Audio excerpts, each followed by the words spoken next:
All right, here we are, Joseph Ganchar with Ganchar Enterprise. We're going to continue on with our series, Ownership of a Vision, Part 3, and we're going to keep on moving forward, and we're going to let things progress into transitioning into our next segment or chapter, if you want to call it, of Ownership of a Vision. So, failure forecasters, what are we talking about? See, you're thinking, well, why is this person literally filled with gold dust and it looks like they're actually like doing something great? You see, if someone is actually coming to you and literally giving you verbal candy, things that you always wanted to hear, always that seem to be a really good fit, and you're wondering what the heck, this person is literally just whispering sweet nothings or whining and dining me with their words, trying to persuade me to do something. But here's the reality of it. Can you imagine someone, no matter what they are doing, they seem to bring the negative out of everything that they are involved in? It's just like they go in, get in there, and then it's like they intentionally, for some strange reason, divide, destroy, and just be very destructive in anything and everything that they get along in that core group, or maybe they're leading a department. You're like, why is this one area of our organization consistently always falling short?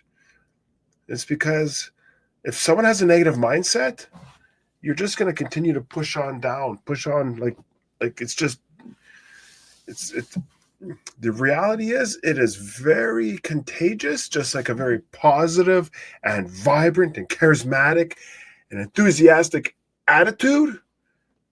Someone with a very negative and destructive motive type of attitude is just as productive, but in the opposite form. Instead of going up, they're going down. So we got to figure this one out. All right. A little bit of a trickier one, but we'll figure it out.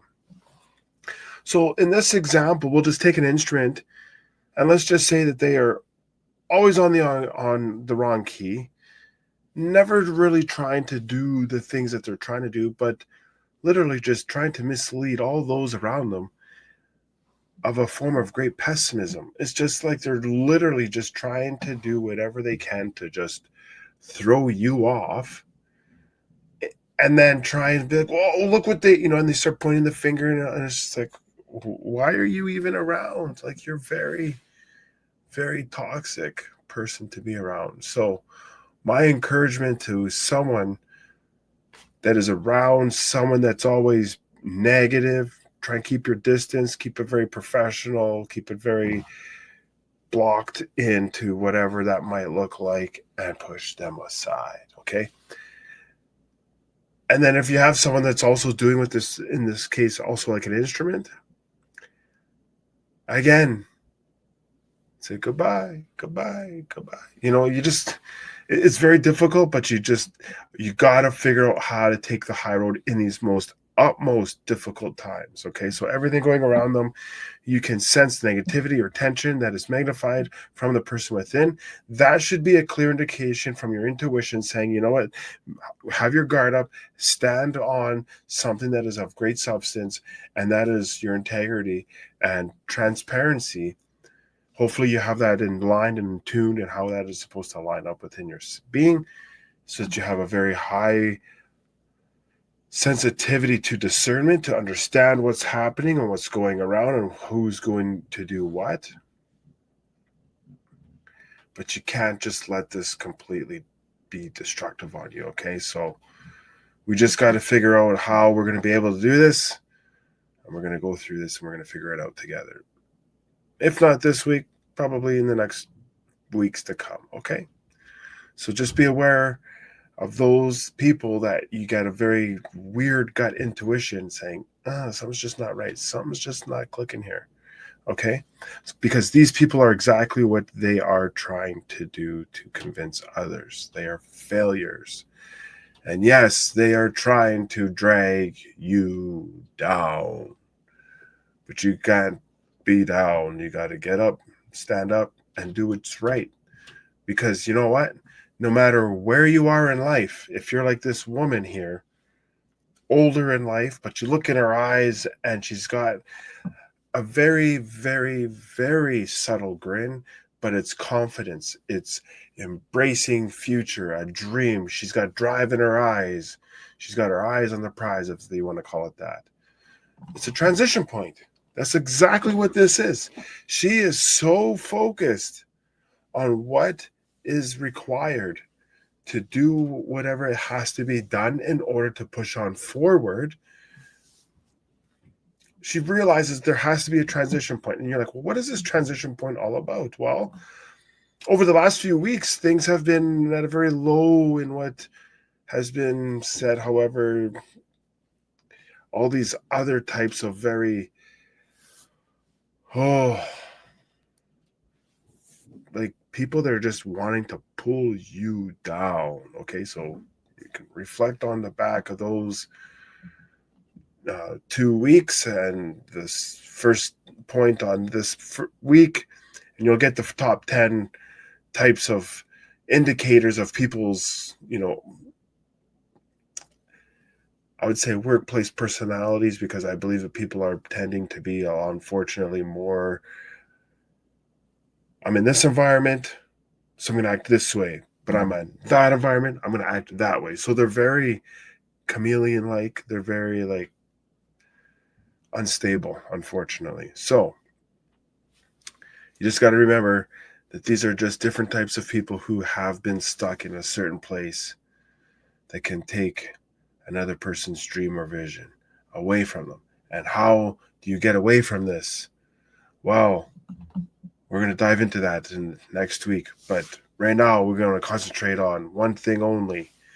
How do you continue to stay in that hunger mode and saying, I know what I'm able to do. I know what I'm able to achieve. I know where I'm going in life, and nobody's going to stop me.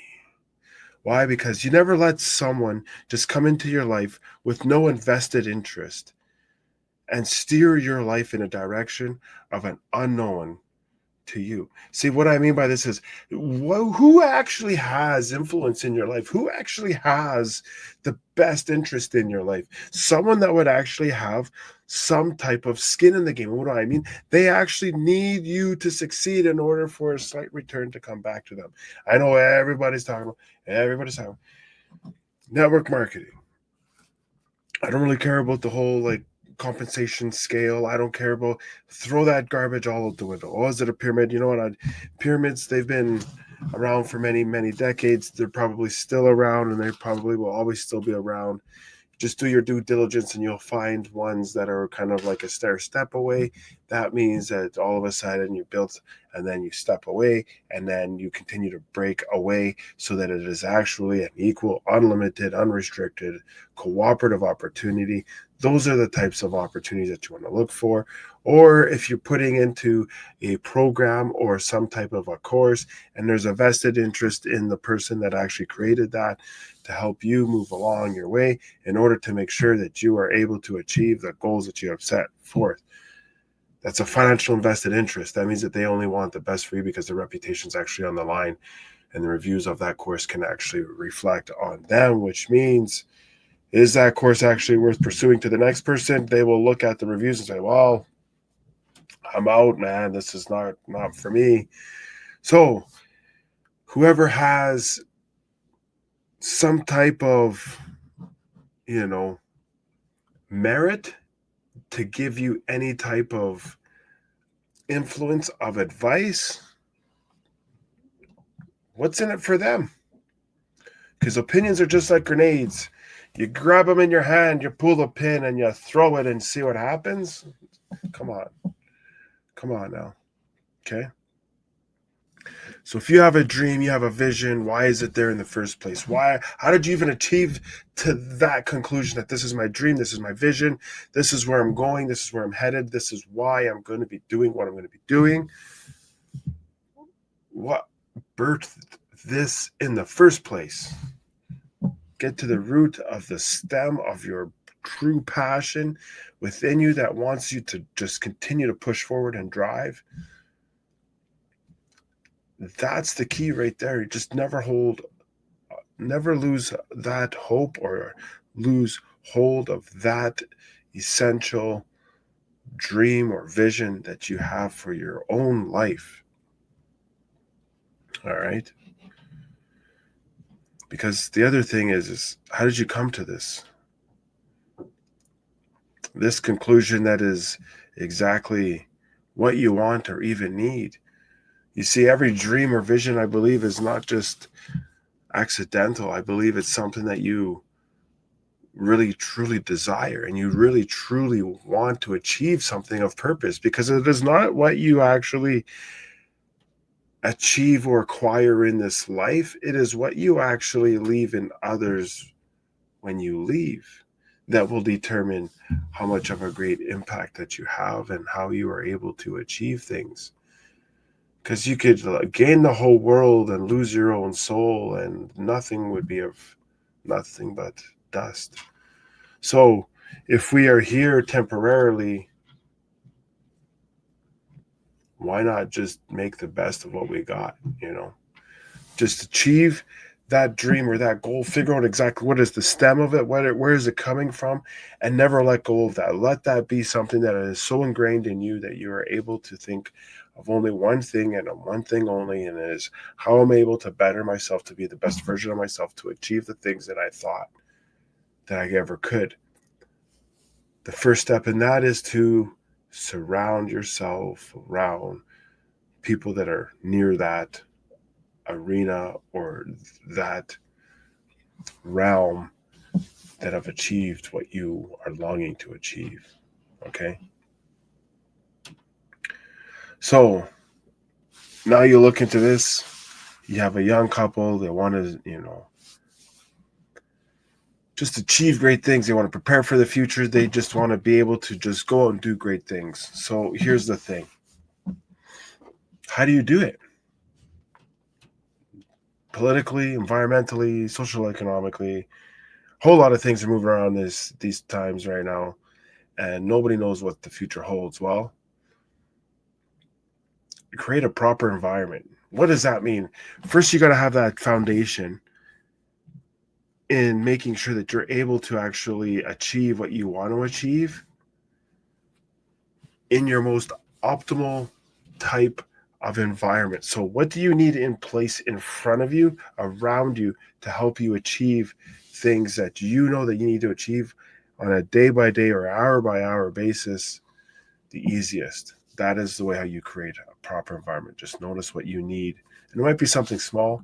It might be having, things organized a certain way, knowing that you can just catalyst yourself in a routine that is very easy, okay? What does this look like? What does this actually look like? Well, we will look into this next week and we'll go into great detail, because we are going to go into setting the ideal environment, part 1, okay? And then we're going to go into greater detail on how you're able to achieve these things, because it's all about ownership of a vision. And this is a segue, or if you want to call it a mini series within the big one. So never lose hope, never lose your dream, achieve the things that you can on a day-to-day basis, because your vision and your dream will come true if you know how to get there one step at a time. So we'll be back next week, 8 p.m. Pacific, 11 p.m. Eastern. Until next time, work hard, stay humble.